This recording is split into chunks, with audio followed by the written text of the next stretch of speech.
Raggiungere Orlo è molto semplice se si passa da Muraglia. Se si passa invece da Bortigali è abbastanza pericoloso perché tutto sta franando sulla strada che da Muraglia porta alla stessa Bortigali.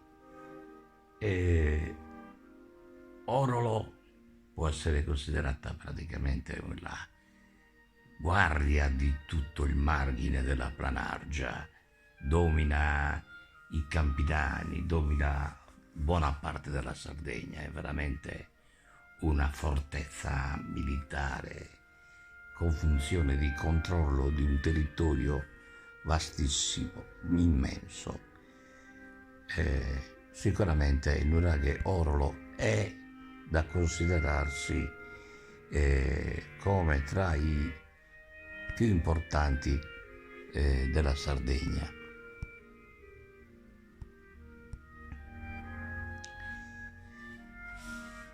I due erano arrivati nell'area di Orlo perché, secondo il suo compare, la zona era ricca di Antuna. D'altronde l'Antuna più pregiata si trova nei paesi di Biroli, di Borore, lungo i sentieri di Bolottana e della stessa Silanos. Insomma, e non fa eccezione Bortigali con tutta la sua vallata.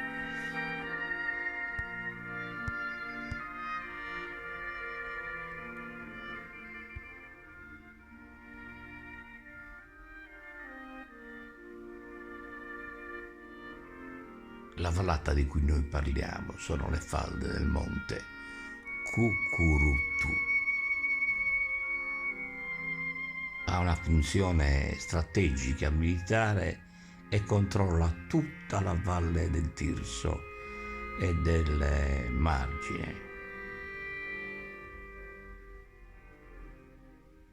Il monumento è stato restaurato nel 98 e comunque ultimamente ci sono dei lavori in corso e il nuraghe si presenta trilobatto, cioè composto da una torre centrale, cioè da un mastio, e da due piani dal profilo slanciato.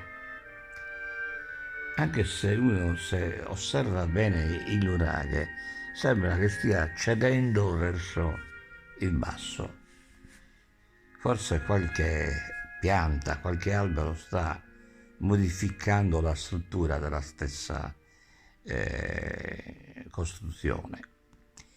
Il mastio centrale è alto 15 metri, è stato praticamente costruito con pietre che decrescono e i massi che sono smozzati dai filari di base diventano gradatamente più piccoli e rifiniti verso l'alto.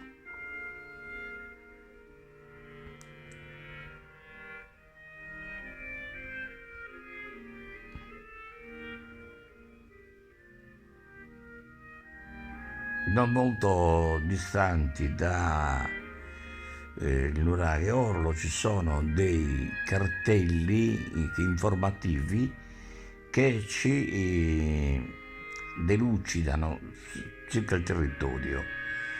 Ci sono le domus dei Janas di Orlo, un dolmen e il complesso nuragico di Carrarzu Idia con i nuraghi Tintirriolos, Coatos e Pranum de Ruos.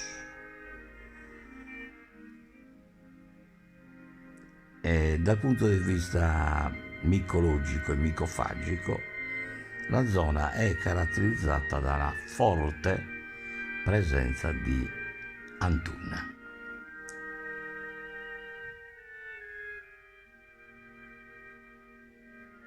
Lungo i prati possiamo ammirare qualche prataiolo e lungo il sentiero, lungo la strada bianca che porta a Nuraghe, si può trovare verso ottobre-novembre il mitico e favoloso fungo Marasmus oreades, cioè le gambe secche.